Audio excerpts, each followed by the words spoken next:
अस्सलाम वालेकुम यूज़र्स। आज हम एक बेरिंग की अकॉर्डिंग ट्रिक डिस्कस करेंगे जो कि बहुत फ़ायदेमंद और टाइम सेविंग होंगे। मुझे यकीन है कि आपको ये ट्रिक आज से पहले नहीं मालूम होगी। तो लेट्स बिगिन। तो एक सिंपल सा क्वेश्चन है एक आपके सामने। देखें, बेरिंग ऑफ बी फ्रॉम ए, जैसा कि मैंने पिछली वीडियो में डिस्कस किया था, इसको सॉल्व करने का बहुत ही आसान तरीका है। अब देखें, आप पहले एन लिखते हैं, ठीक है, और बी फ्रॉम ए मतलब ए पहले लिखेंगे, बी बाद में लिखेंगे। ये एक बन जाएगा एक एंगल, ठीक है। अब हमने इस एंगल की वैल्यू देंगे तो मतलब बी फ्रॉम ए का एंगल बेरिंग आ जाएगा। अभी एंगल बन गया, तो जो मिडिल वैल्यू है उसके ऊपर हमेशा आपने नॉर्थ बनानी है। चलिए हम नॉर्थ बनाते हैं। पहले नॉर्थ, ये नॉर्थ बन गई। अब हम देखेंगे कि कितने एंगल पे नॉर्थ बनी है।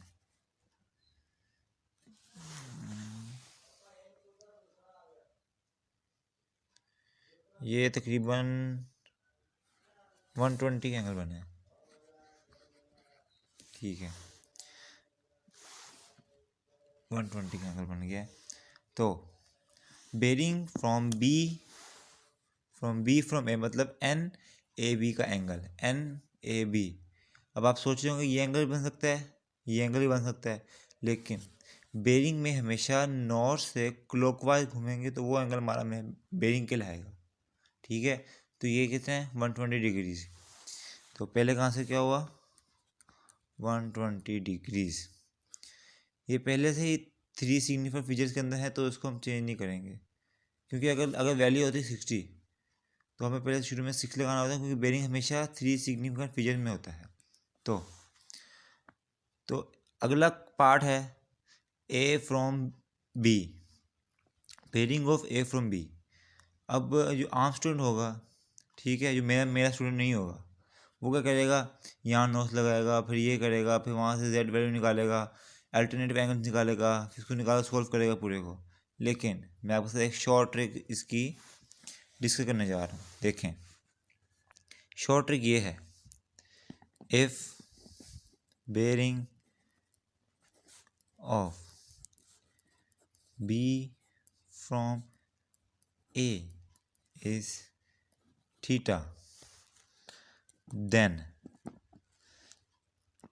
bearing of A from B is 180 plus theta if theta is smaller than 180।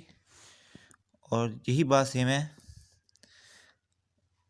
Is one is theta minus 180 जब थीटा 180 से बड़ा हो। ये दो कंडीशन है। अब देखें, जो हमारी वैल्यू आई है वो कितनी आई है 120, जो हमारी पहली कंडीशन को सेटिस्फाई कर, क्योंकि थीटा 180 से छोटा है। तो हम सिंपली इसका बेरिंग निकालने के लिए, इसको कहते हैं रिवर्स बेरिंग। अब रिवर्स बेरिंग निकालने के लिए हम क्या करेंगे 180 प्लस करेंगे, ठीक है। अब 120 है, बेरिंग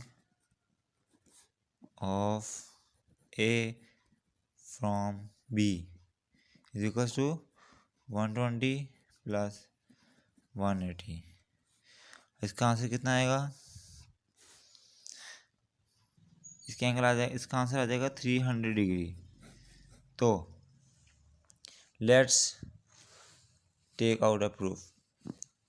अब आपके दिमाग में हो क्या ये वाकई कम करता है कि नहीं करता, तो लेट्स इसका प्रूफ निकालते हैं।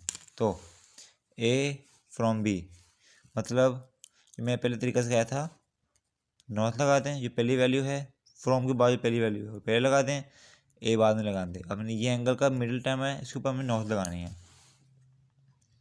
नॉर्थ लगा दी, ठीक है। ये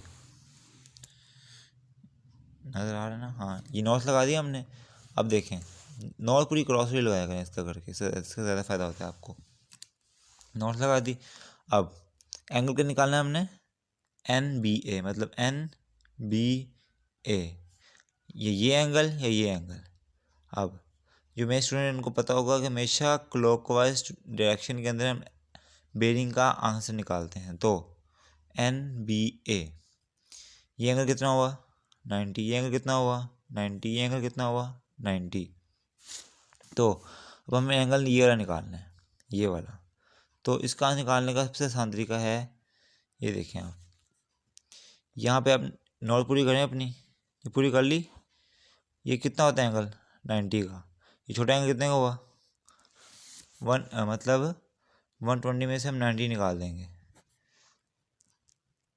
जब हम 120 में से 90 निकालेंगे तो आंसर आएगा हमारा 30। तो ये छोटा एंगल कितना हुआ 30 डिग्री का। अब यहाँ पे देखें आप, जेड प्रॉपर्टी लग रही है अल्टरनेटिव एंगल्स की, ये देखें आप, ये मतलब ये एंगल 30 है तो इसका अल्टरनेटिव एंगल क्या होगा 30। अब 90 + 90 + 90 + 30 is equals to the bearing of A from B। तो let's check out. Bearing of A from B is equals to 90 + 90 + 90 + 30। ये कितना हुआ 270 + 30 is equals to 300। Hence prove that this trick work perfectly. तो अगर आपको ये वीडियो अच्छी लगी हो तो हमारे चैनल को ज़रूर सब्सक्राइब करें और अपनी कीमती राय का इजहार कमेंट सेक्शन में ज़रूर करें। और अगर आपको किसी टॉपिक के अकॉर्डिंग कोई वीडियो चाहिए तो बस आप मुझे कमेंट करें, इंशाल्लाह आपको एक हफ्ते के अंदर वीडियो मिल जाएगी। शुक्रिया, अल्लाह हाफिज़।